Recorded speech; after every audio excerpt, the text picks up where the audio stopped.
नमस्कार, India voice देख रहे हैं आप और मैं हूं आपके साथ शिवम दुबे। इंडिया वॉइस के खास कार्यक्रम हरियाणा पंजाब में आप सबका स्वागत है।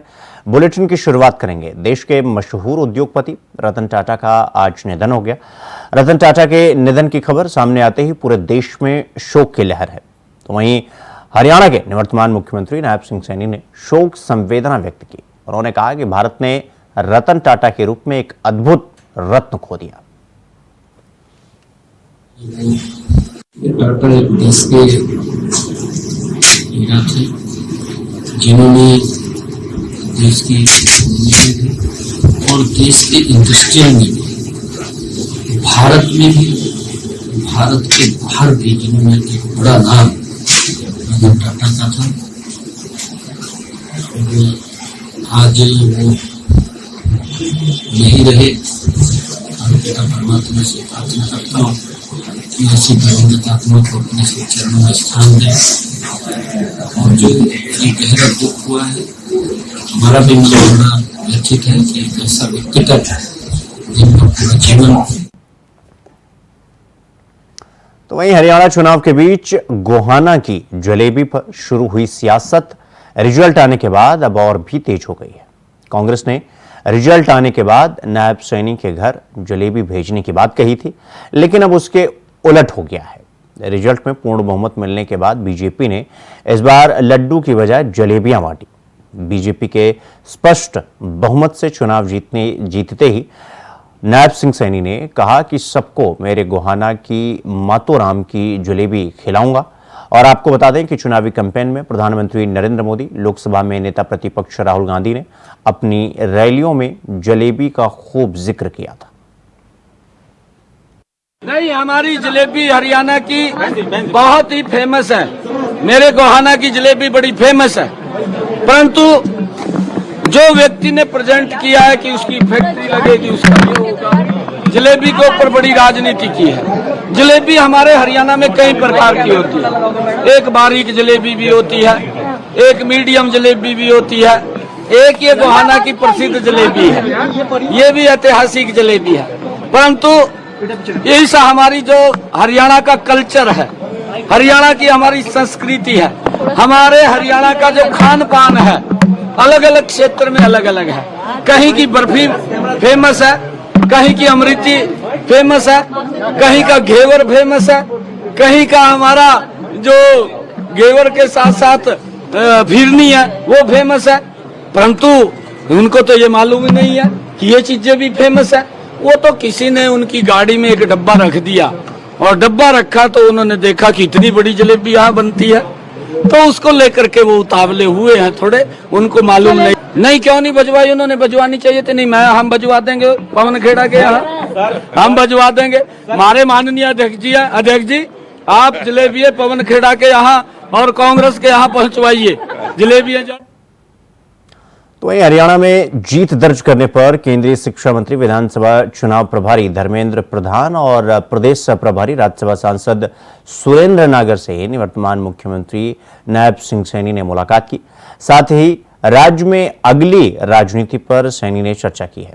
प्रधानमंत्री नरेंद्र मोदी और वित्त मंत्री निर्मला सीतारमण को हरियाणा को 1947 करोड़ का हस्तांतरण करने पर आभार जताया। आपको बता दें कि हरियाणा में बीजेपी की बड़ी जीत के बाद नई सरकार के चेहरों को लेकर निवर्तमान मुख्यमंत्री नायब सिंह सैनी ने पार्टी में मंथन शुरू कर दिया है। और बताया ये भी गया कि मुख्यमंत्री नायब सिंह सैनी और राज्य के प्रभारी वरिष्ठ मंत्री के बीच मंत्रिमंडल विस्तार और शपथ ग्रहण कार्यक्रम को लेकर चर्चा हुई। और नायब सिंह सैनी के मंत्रिमंडल में उनके अलावा 12 और मंत्रियों को शामिल किया जा सकता है, ऐसी खबर है। आपको बता दें कि रिजल्ट के बाद से ही कैबिनेट में नए चेहरों को लेकर चर्चा शुरू हो गई थी, क्योंकि सैनी सरकार में शामिल रहे 10 में से 8 मंत्रियों को इस बार हार का सामना करना पड़ा।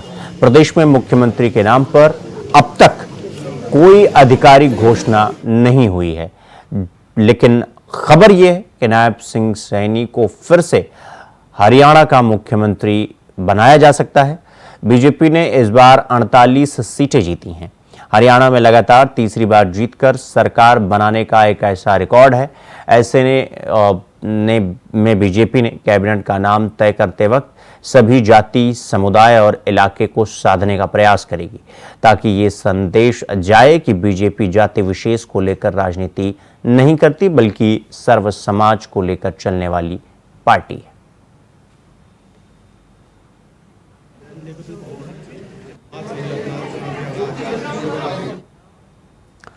तो रुक करेंगे अगली खबर की ओर। रोहतक जिला के कस्बा सांपला की पंजाबी कॉलोनी में वरुण के घर से 5 अक्टूबर की रात को 10,45,000 की नकदी और 3 लाख से अधिक कीमत के सोने के आभूषण चोरी करने के आरोपी को पुलिस ने गिरफ्तार कर लिया है। आरोपी लाइन पार क्षेत्र का रहने वाला बताया जा रहा है। जांच अधिकारी प्रदीप कुमार शहर चौकी सांपला ने बताया कि आरोपी को गिरफ्तार कर 3.5 लाख रुपए नगद, सोने के गहने और एक कार बरामद की गई है। आरोपी ने यह कार चोरी के पैसों से खरीदी थी। पुलिस ने आरोपी को 2 दिन के अंदर रिमांड पर लिया है। आरोपी पहले भी चोरी के मुकदमे में जेल जा चुका है। साथ ही आरोपी नशे का आदी भी है। नशे की पूर्ति के लिए लगातार चोरियों को अंजाम देता है। अक्टूबर की रात्रि करीब 12 बजे डायल 112 से सूचना प्राप्त हुई थी कि पंजाबी कॉलोनी में वरुण के मकान में किसी अज्ञात व्यक्ति द्वारा चोरी की गई है। जिस सूचना पर जाकर मौका पर पहुंचे तो वरुण नाम के व्यक्ति ने अपनी दरखास्त पेश की थी कि उसके घर से करीब 3-4 तोले सोना और 8-10 लाख रुपए नकदी चोरी हुई है। जिस सूचना दरखास्त पर FIR दर्ज करके तफ्तीश की गई। तफ्तीश के दौरान पाया गया कि एक आरोपी है रुस्तम सन ऑफ संजय, निवासी लाइन पर सांपला का रहने वाला है। उस द्वारा यह चोरी की गई थी। अभी हमने कुछ सामान बरामद कर लिया है, कुछ हमारी तफ्तीश अभी जारी है। रुक करेंगे अगली खबर की ओर। अगली खबर अंबाला से है, जहां शहर विधानसभा से चुनाव हारने के पश्चात पूर्व मंत्री असीम गोयल ने अपने कार्यकर्ताओं की बैठक बुलाई, जिसमें अंबाला शहर विधानसभा क्षेत्र के हजारों कार्यकर्ता शामिल हुए, जिनकी असीम गोयल ने भरपूर हौसला अफजाई किया। इस दौरान पूर्व मंत्री असीम गोयल ने ईवीएम का रोना रो रही कांग्रेस पर तीखा हमला बोला। उन्होंने कहा कि पहले ये मुख्यमंत्री कौन इसका शोर मचा रहे थे, अब ये एक दूसरे को हार का जिम्मेदार ठहरा रहे हैं। आज सभी वर्कर जिन्होंने चुनाव के अंदर अपना पसीना बहाया, दिन रात एक किया, और अंबाला शहर की स्वाभिमानी जनता विधानसभा के पास वो गए, स्वाभिमानी जनता के पास। आज एक वर्कर मीटिंग, कल ही हमने सोचा था, कल एक मैसेज डाला और मात्र एक मैसेज पे आज हजारों साथी, कार्यकर्ता साथी जिस प्रकार से अपना आशीर्वाद, अपना स्नेह देने के लिए आए, मैं बहुत दिल की गहराइयों से उनका आभार प्रकट करता हूं। भारतीय जनता पार्टी का परिवार अंबाला शहर विधानसभा का पहले भी एक मुट्ठी था और आज भी एक मुट्ठी ही खड़ा है। इसके अंदर कोई सेंध नहीं लगा सकता। हमने पहले भी अंबाला के लिए काम किया और हमारी पूरी टीम आज भी अंबाला शहर विधानसभा के लिए काम करेगी। देखिए, कांग्रेसी तो अपना ये विधवा विलाप करते रहेंगे। कांग्रेस को दरअसल एक चीज समझ नहीं आ रही, इनको जनता ने नकार दिया है। वो अब अपना रोना हर बार विधवा विलाप जो ईवीएम के ऊपर फोड़ते हैं। जब कांग्रेस जीतती है तो ईवीएम ठीक हो जाती है, जब कांग्रेस हारती है तो वही ईवीएम जो है खराब हो जाती है। देखिए, कांग्रेस ने 70 पार का नारा दिया। मैंने तो पहले दिन ही कहा था इनके यहाँ 70 CM है साहब, तो ये अपने 70 MLA भी बना लें। 70 MLA बनाने की बात करते हैं, ये पहले अपने 70 CM को संभाल लें तो सरकार बनाने की सोचना। और हमारी बात सच हुई। कांग्रेस जो है पहले भी लड़ती रही थी, सरकार बनने से पहले कौन बनेगा मुख्यमंत्री, कौन बनेगा मंत्री, इनका चल रहा था, और आज कौन है जिम्मेवार, ये इनका चलता ही रहेगा। तो वहीं बल्लभगढ़ से नवनिर्वाचित विधायक और पूर्व मंत्री मूलचंद शर्मा ने पत्रकारों से बात करते हुए बताया कि उनकी जीत का श्रेय बल्लभगढ़ की जनता को जाता है। उन्होंने कहा कि विकास का जो पहिया चल रहा था उसकी गति और ज्यादा तेज की जाएगी, ताकि लोगों को जल्द से जल्द फायदा पहुंचाया जा सके। इसके अलावा उन्होंने कहा कि जो लोग बल्लभगढ़ में तरह तरह के प्रपंच रच रहे हैं, लोगों को गुमराह कर रहे थे, अब उनको उनकी ससुराल भेजने का काम किया जाएगा। हरियाणा में पूर्ण बहुमत की सरकार बन रही है और उम्मीद है कि दशहरे के बाद शपथ ग्रहण समारोह भी हो जाएगा। हरियाणा में अब प्रेशर की सरकार नहीं बनेगी, बल्कि आम जनता की सरकार हरियाणा में स्थापित हो रही है। ये बल्लड़ के लोगों की जीत है। बल्लड़ लोगों की 14 में जीत, 19 जीत, 24 में जीत, बड़ी जीत बल्लड़ के लोगों को बधाई। और जो बल्लड़ के लोगों ने विश्वास ढंग से जितने जो 2 नंबरी आदमी थे उनको जिस तरह इग्नोर करने का काम बल्लड़ के लोगों ने करा है और बल्लड़ के विकास को गति देने का काम किया है। और बल्लड़ के लोगों ने जिस तरह के हालात बल्लड़ में, जिस तरह का चुनाव में प्रचार हुआ और लोगों ने मान लिया था कि ये काम करने वाला नहीं है, ये तो एक दूसरे पर आरोप लगाने वाले हैं। और बल्लड़ के लोगों को मैं तहे दिल से धन्यवाद स्वागत करता हूँ। और जो बल्लड़ के लोगों ने भरोसा है उसे पूरा कर पूर्ण बहुमत की सरकार बन रही है। शपथ ग्रहण समारोह कब तक समझे? ये आने वाले दशहरा के बाद आने वाला है।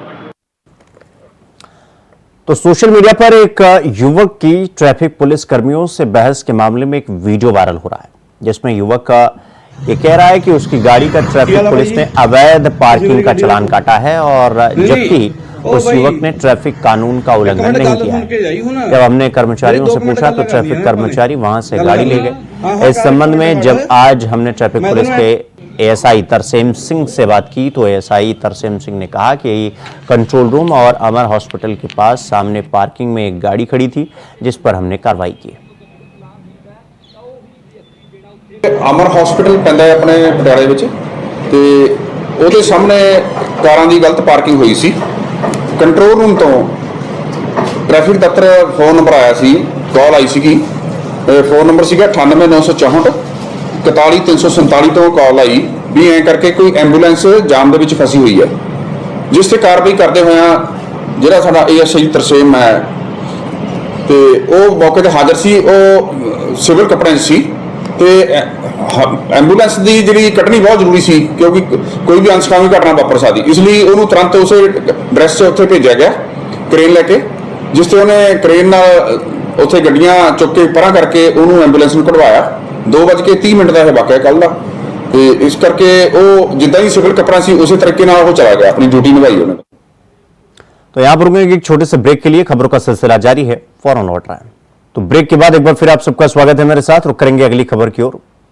सीमा पार मादक पदार्थ तस्करी नेटवर्क के खिलाफ बड़ी सफलता हासिल करते हुए अमृतसर कमिश्नरेट पुलिस ने 3 लोगों को गिरफ्तार किया है। गिरफ्तार आरोपियों की पहचान आकाशदीप उर्फ आकाश और सतविंदर पाल सिंह उर्फ सत्ती और गुरमीत सिंह के रूप में हुई है। गुरमीत जेल में बंद कैदियों को नशे की खेप की आपूर्ति करवाता था, नशा दिलवाता था। अमृतसर में पंजाब और पुलिस ने एक ड्रग रैकेट का भंडाफोड़ करते हुए 2 भाइयों को 4.5 किलोग्राम ड्रग और 3,32,000 रुपए के साथ गिरफ्तार किया है। पूछताछ के दौरान यह पता चला कि उनका इरादा जेल वार्डन को नशा जो है उसे पहुंचाने का था, जो बाद में जेल के भीतर कम मात्रा में भेजा गया। ये सारा जो ऑपरेशन है वो साडे दोनों डीसीपी साहबान अभिमन्यु राणा जी, हरप्रीत मंडेल जी, बिंदरजीत ते नाल शिवदर्शन जी साडे ਜਿਹੜੇ एसीपी वैस्ट है इन्हां दी तस्दीक दे विच सारी रिकवरी हुई है। सो ਇਹਦੇ ਚ एक बंदा ਅਸੀਂ ਹੋਰ ਫੜਿਆ ਅਕਿਊਜ਼, ਜਿਹੜਾ ਕਿ जेल वार्डन है, गुरमीत सिंह एलिया पुत्र महल सिंह, कोट सुधार खां, कोट ईसे खान, जिला मोगा, उत्थों का रहने वाला है। अमृतसर जेल के विच वार्डन का काम करता है। तो ये जिहड़ी गल बड़ी इंपॉर्टेंट ये चाहिए कि ये बंदे जिहड़े दोनों समगलर ने ये लिया के वक्-वक् क्लाइंट्स नूं दिंदे सी, ते इस बंदे राही भी जेल के अंदर ये जिहड़ा ड्रग जिहड़ी है समगल की जाती सी, क्योंकि वार्डन सी गुरमीत सिंह।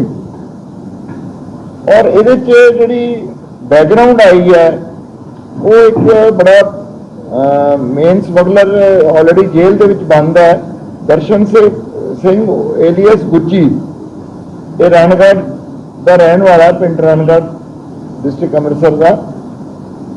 ये बंदा सारी ये जी नैटवर्क चला रहा सी जेल चो बैठ के, और जोड़ा गुरमीत सिंह है ये अगे उहदे वास्ते काम कर रहा सी।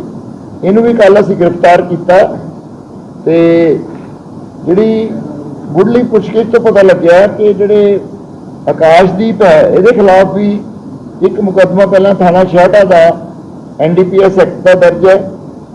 सतिंदरपाल के खिलाफ 3 मुकदमे ने, 2 है स्नैचिंग के, 1 NDPS एक्ट का। ये जिहड़ा जेल दे विच क्रिमिनल ऑलरेडी लॉयड है उसके खिलाफ 2 मुकदमे ने, आर्म्स एक्ट ते NDPS का मेन मुकदमा है, और दूजा उहदे एक फोर्जरी ते चीटिंग का मुकदमा है टांडे दे विच जिला हुशियारपुर च। तो रुक करेंगे अगली खबर की ओर। कैबिनेट मंत्री कुलदीप सिंह धालीवाल ने दाना मंडी अजनाला में धान की खरीद की शुरुआत की। उन्होंने कहा कि धान के सीजन में किसानों को किसी प्रकार की परेशानी का सामना नहीं करना पड़े। सरकार के निर्देशानुसार धान खरीद के साथ साथ समय से भुगतान भी सुनिश्चित किया जाए। सरकार ने धान में सरकारी खरीद के सभी प्रबंध वो मुकम्मल कर दिए।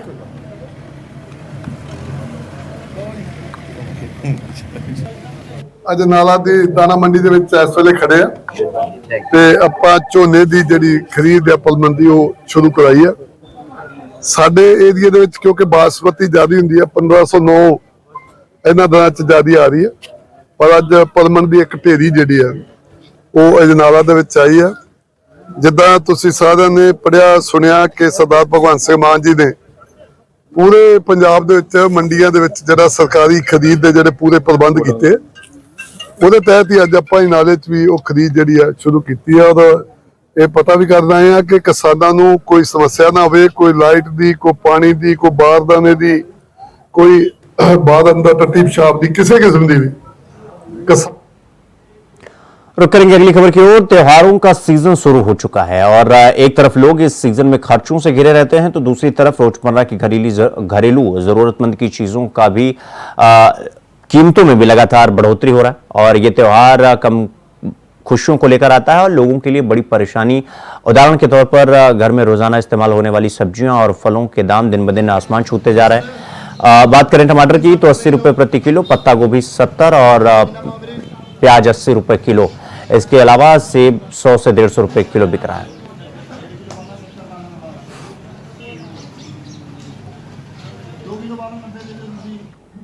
तो वहीं पंजाब सरकार में कैबिनेट फेरबदल के बाद खनन विभाग के नवनियुक्त कैबिनेट मंत्री परविंद्र कुमार गोयल ने अवैध खनन की स्थिति का जायजा लिया। इस अवसर पर उन्होंने पंजाब सरकार द्वारा आवंटित सभी खनन स्थलों का दौरा किया और स्थिति का जायजा लिया। साथ ही क्रशर मालिकों की समस्याओं पर भी चर्चा की। कैबिनेट मंत्री परविंद्र कुमार गोयल ने नरोट जयमल सिंह के अधीन भारत और पाकिस्तान के करीब क्षेत्र में अवैध खनन की स्थिति की समीक्षा की।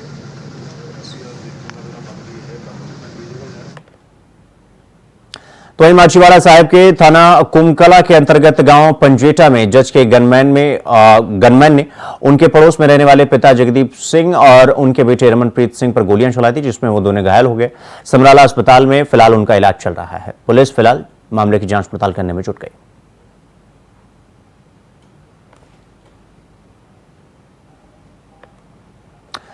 तो रुक करेंगे अगली खबर की ओर। अगली खबर पंजाब से है, जहां वरिष्ठ IAS अधिकारी KP सिंह ने पंजाब का नया मुख्य सचिव के तौर पर उन्हें पदभार दिया गया है। KP सिंह 1992 बैच के IAS अधिकारी हैं। नए मुख्य सचिव KP सिंह प्रिंसिपल सेक्रेटरी कार्मिक, जनरल एडमिनिस्ट्रेशन और विजिलेंस के प्रिंसिपल सेक्रेटरी का कार्यभार भी संभालेंगे।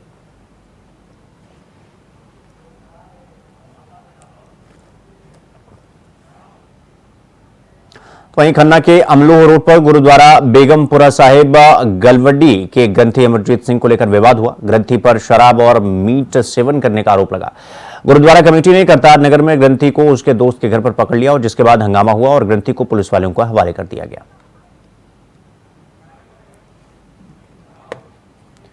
तो हरियाणा पंजाब में फिलहाल अभी के लिए बस इतना ही। देश और दुनिया की तमाम खबरों को देखने के लिए देखते रहिए इंडिया वॉइस। नमस्कार।